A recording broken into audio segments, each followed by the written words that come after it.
nós vimos que, dada uma função, a gente consegue construir a sua série de Taylor associada àquela função. A grande questão é, essa série de Taylor representa a minha função? Eu posso substituir essa minha função por essa minha série de Taylor, que nada mais é do que uma série de potências? Tá? Então, para definir ou para mostrar isso, a gente vai definir primeiro o que a gente chama de polinômio de Taylor. O polinômio de Taylor de ordem n nada mais é do que a soma parcial da minha série de Taylor até o índice n. Então, na verdade, o que eu estou fazendo é somando toda a minha série de potências até um índice n específico e não até o infinito, como seria na minha série de Taylor, tá? Ora, como isso aqui é uma série de potências, ou seja, eu estou fazendo uma soma de potências da variável x, então, na verdade, isso aqui são constantes, então isso aqui, na verdade, nada mais é do que um polinômio, por isso que é chamado de polinômio de Taylor. Então, a sequência de somas parciais da minha série de Taylor nada mais é do que polinômios, ou nada mais são do que polinômios, e, portanto, é chamado de polinômio de Taylor, tá? De ordem n. Bom, então a gente pode trabalhar com isso aqui, já que é uma quantidade finita de termos sendo somados, da forma tradicional, né? Dado uma função, se existir uma função, a função tal que a derivada de ordem n mais 1 exista num intervalo CD, e se eu tiver o ponto A e o ponto X dentro do intervalo CD, esse teorema nos garante que existe um ponto xi entre o A e o X, de tal forma que a função f de x é exatamente igual ao polinômio de Taylor, mais esta expressão aqui, ó, que lembra muito o termo seguinte da minha série de Taylor, exceto pelo fato de que o meu ponto não é mais o ponto A. Ou seja, eu não calculo aqui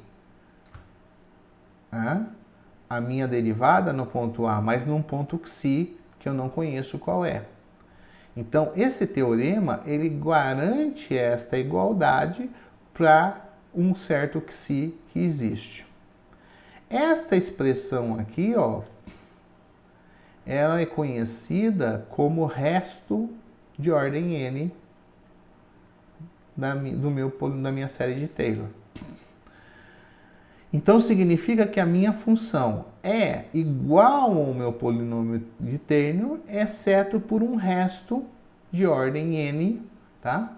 De ordem n, dada por esta expressão aqui.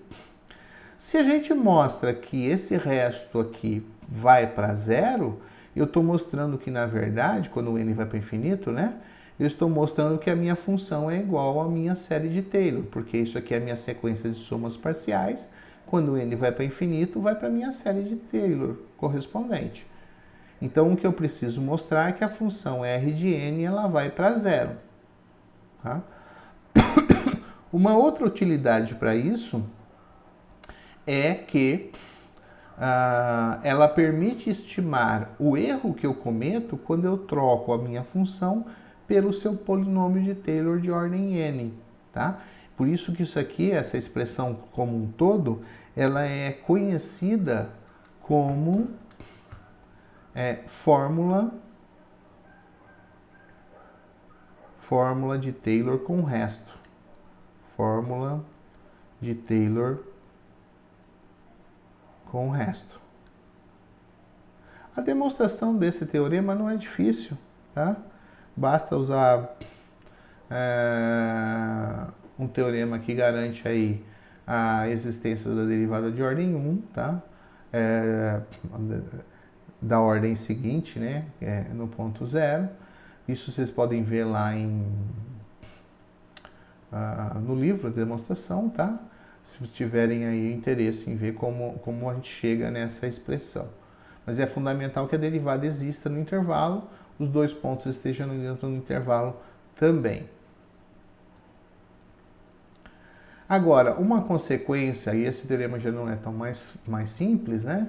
Ele diz o seguinte, se eu tenho um resto de ordem n da minha série de Taylor, da minha função f, se a derivada enésima da minha função para todo n for limitada dentro do intervalo que eu estou considerando desenvolver a minha série de Taylor, então o limite do meu resto de ordem n vai para zero e, portanto, a série de Taylor é igual a f de x.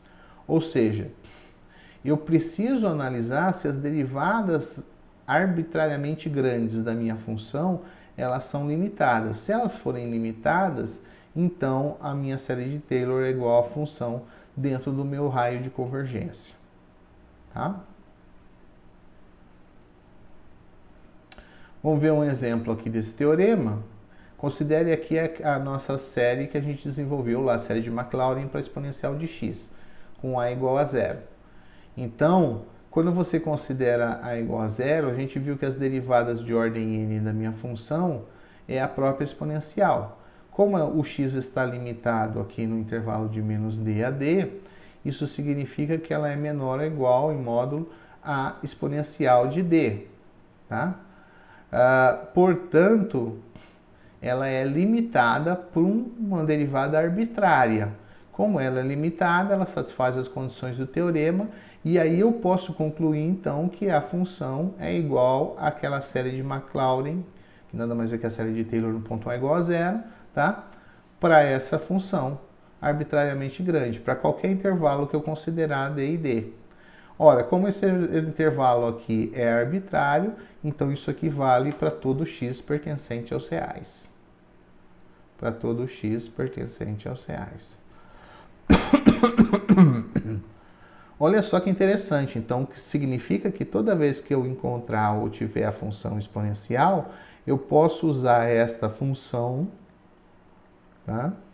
X ao cubo sobre 3 fatorial, mais x à quarta sobre 4 fatorial, e assim por diante, tá? No lugar. Isso significa, por exemplo, que se eu considerar x igual a 1, então eu tenho que exponencial de 1, né? No lugar do 1 aqui, eu tenho então 1 mais 1 sobre 2, mais 1 sobre 3 fatorial, mais 1 sobre 4 fatorial, mais etc, né? 1 sobre n fatorial, mais etc. Então, você observa que isso aqui nada mais é do que a soma, meu Deus, somatório, e soma do n variando de 0 a infinito de 1 sobre n fatorial. Então, essa soma aqui é igual a exponencial de 1. Portanto, a gente pode concluir que, vou apagar aqui para abrir um pouco de espaço, tá? Que a somatória do n de 0 a infinito de 1 sobre n fatorial é 2,718, etc., que é a constante e. Tá? Já que a gente tem essa igualdade. E não só isso, eu posso integrar, posso derivar essas funções aqui à vontade, tá? Que ela continua valendo a igualdade. Aqui é um ponto interessante, porque a gente viu uma representação em série de Taylor da função ln de x. Então a gente mostrou que, essa somatória, né, representa a função ln de x. Mas será que é igual à função ln de x? Né? X menos 1 quadrado sobre 2, etc. Bom, nós calculamos lá a derivada de ordem n. A derivada de ordem n era menos 1 elevado a x menos 1 fatorial sobre x elevado a n.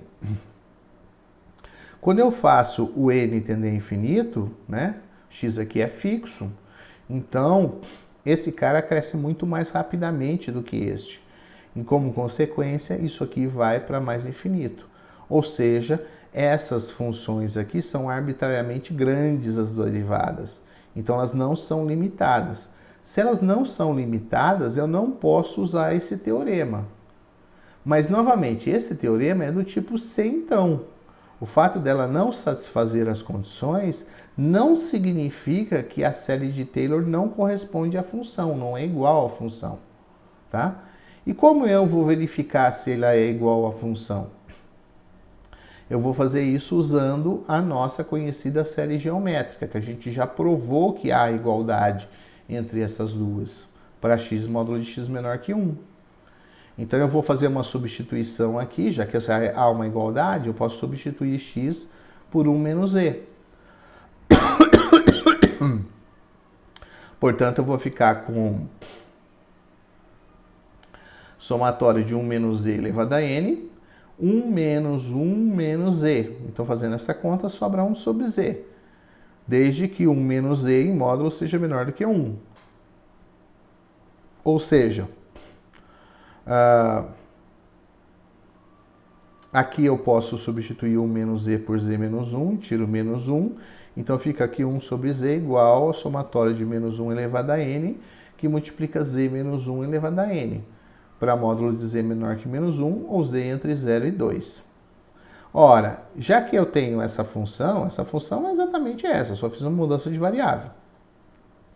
O que a gente tem aqui é uma série de potências que representa essa função. E dentro do raio de convergência dessa função, a convergência é uniforme. Então eu posso fazer a integração dessa série. A integração da função vai ser a série das integrais. E, mais ainda, a integral de 1 sobre z é ln de z. Então eu estou fazendo aparecer a ln de z. Então eu tenho aqui integrando a função no intervalo de 1 a t, desde que o t esteja no intervalo de 0 a 2. Tá? Então, integrando de 1 a z t vai ser a integral, vai ser a série das integrais. Integrando aqui a 1 sobre t, vai dar ln de t menos ln de 1, que é 0, então fica ln de t. Aqui é a integral dessa função em relação a z, tá? Vai dar z menos 1 elevado a n mais 1 sobre n mais 1, tá? Como eu vou substituir no t, vai dar t. Quando eu substituir no 1, vai dar 0, desaparece. Então, fico só essa termo aqui do t menos 1 elevado a n mais 1.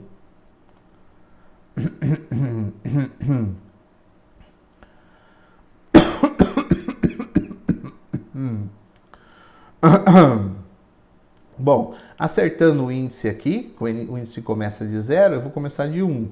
Se o índice começa de 1, né, substituir por 1, eu tenho que subtrair 1 aqui, né? E eu tenho que, aqui vai ficar o n mais 1, vai ficar n, subtrair 1 também. Tá? E aqui eu subtraí 1 e ficou n. Então ficou exatamente menos 1 elevado a n menos 1, t menos 1 sobre n sobre n. Essa igualdade aqui, ela existe independente de ser série de Taylor ou ser série de Maclaurin, tá? Essa igualdade eu obtive a partir das propriedades de convergência uniforme. E você vê que ela coincide exatamente com a série de Taylor que a gente tinha obtido, né? Exatamente igual à série de Taylor que a gente tinha obtido. Olha lá, né? Menos 1 elevado a n menos 1 sobre n, tá? Aqui é x menos 1, aqui é t menos 1, mas é só uma questão de nome de variável, tá? Portanto, esta série de Taylor, no intervalo t de 0 a 2, corresponde exatamente à função ln de x, tá? Porque a gente não conseguiu usar o teorema, né? Nós não conseguimos usar o teorema, porque nós não tivemos essa desigualdade. Mas mesmo assim continua valendo a igualdade por motivos fora do nosso teorema, tá? Então a gente provou a respeito disso. Outro exemplo aqui, vou encontrar a série de Taylor para a função exponencial de x, mas agora ao redor do ponto a igual a ln de 2. Observe que eu não estou mais no ponto zero. As derivadas da função g é a própria exponencial, então quando eu aplico no ponto ln de 2, a exponencial do ln de 2 dá 2. São funções inversas, né? Então, portanto, a série de Taylor para a exponencial de x ao redor do ponto A igual a ln de 2 vai ser dada por a derivada de g no ponto ln de 2 sobre n fatorial, x menos a, que é x menos o ln de 2, elevado a n. Esse cara vai dar 2, então dá 2 sobre n fatorial, que multiplica x menos o ln de 2 elevado a n. Então essa é uma outra representação da exponencial, agora ao redor de um outro ponto distinto do ponto A igual a zero. A gente já provou que essa função é limitada, então ela continua sendo limitada aqui. E a sua série de Taylor corresponde à função propriamente dita.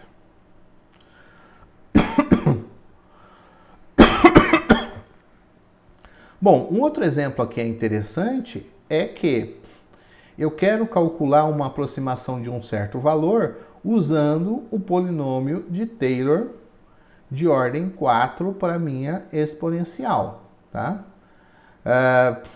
Para fazer essa aproximação, não só aproximar, mas eu quero obter qual é o erro que eu cometo, eu vou calcular utilizando a chamada fórmula com resto, né? Fórmula com resto.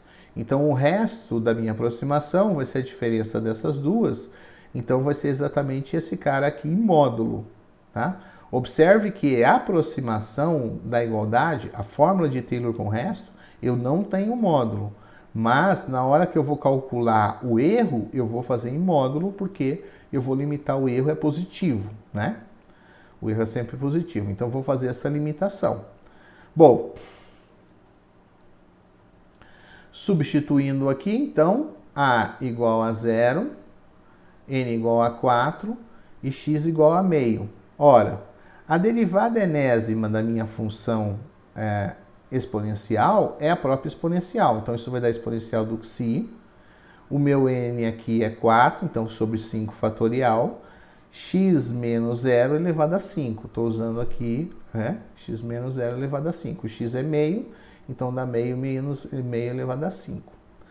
Ora, mas eu preciso limitar esse cara aqui. Isso aqui é só fazer conta. Agora, como que eu limito a exponencial? Tá? Então, para limitar a exponencial, eu vou fazer o seguinte, eu lembro que o meu xi está entre 0 e meio. Portanto, a exponencial do xi está entre 1 e exponencial de meio, que é menor do que a exponencial de 1, que a gente sabe que é 2,7. Tá? Portanto, o resto, 4, vai ser, de ordem 4, vai ser a exponencial do xi, meio elevado a 5 sobre 5 fatorial. Isso aqui é limitado por 2,7 vezes meio elevado a 5 sobre 120. Então, o erro aqui é menor do que 7 vezes 10 a menos 4. E aqui é erro mesmo, quer dizer que a diferença entre usar o polinômio de Taylor e usar a exponencial é menor que 10 a menos 4. De fato, se eu pegar o polinômio de Taylor de ordem 4, é 1x, x ao quadrado sobre 2 fatorial, x ao cubo sobre 3 fatorial, x à quarta sobre 4 fatorial. Então, eu vou fazer o cálculo e chego no valor 1,6484, enquanto o valor exato é 1,6487. Você vê que é exatamente aqui na quarta casa que começa a dar a diferença das minhas aproximações, tá? Então, eu tenho até a terceira casa aqui com o valor correto da minha exponencial. Cuidado, tá? Quando você vai calcular o erro, você não vai utilizar a função aqui para subtrair do T4 e calcular o valor do erro. Não é isso. Porque, a priori, você não conhece uma forma de calcular a função f. Por isso que você vai estimar o erro sem calcular o valor da função f. Tá? Você calcula o erro utilizando as derivadas arbitrárias da minha função. Outro exemplo, imagine que eu tenha aqui um polinômio, uma aproximação da minha exponencial e eu quero uma aproximação do valor de e elevado a 1 com 10 casas de precisão. Então, eu sei que o erro da fórmula de Taylor vai ser dado pela derivada de ordem n, exponencial num certo xi, vezes a diferença, bom, aqui eu tenho x é 1 E o meu ponto de cálculo é 0, então é 1 menos 0 elevado a n mais 1 sobre n mais 1 fatorial. Tem que ser menor que 10 a menos 10. Portanto, isolando aqui o n mais 1, né? Isso aqui vai dar 1. Eu tenho que o n mais 1 fatorial precisa ser maior do que a exponencial de xi sobre 10 elevado a menos 10. Mas a exponencial de xi, o xi está entre 0 e 1, portanto a exponencial de xi está entre 1 e e. Como isso aqui é maior, então tem que ser maior do que 1. Isso tem que ser maior do que 10 elevado a menos 10, menor do que 10 elevado a 10, 10 elevado a 10. Bom, mas aqui é um fatorial, né? Como é que eu vou achar o valor do n usando esse fatorial? Eu não sei, então eu vou calcular alguns valores. Eu vou testando e verifico que para 3 fatorial é menor que 10 a 10 e 14 fatorial é maior que 10 a 10. Então eu preciso que n mais 1 seja 14, ou seja, n igual a 13 é a menor ordem com que eu obtenho com 10 casas. De fato, se eu substituir pelo nome de Taylor de ordem 13, eu obtenho este valor, e o valor do E correto, até aqui, corresponde a isso. E a gente tem exatamente 1, 2, 3, 4, 5, 6, 7, 8, 9, 10 casas, o valor correto, tá? O valor correto na ordem de 10 casas decimais.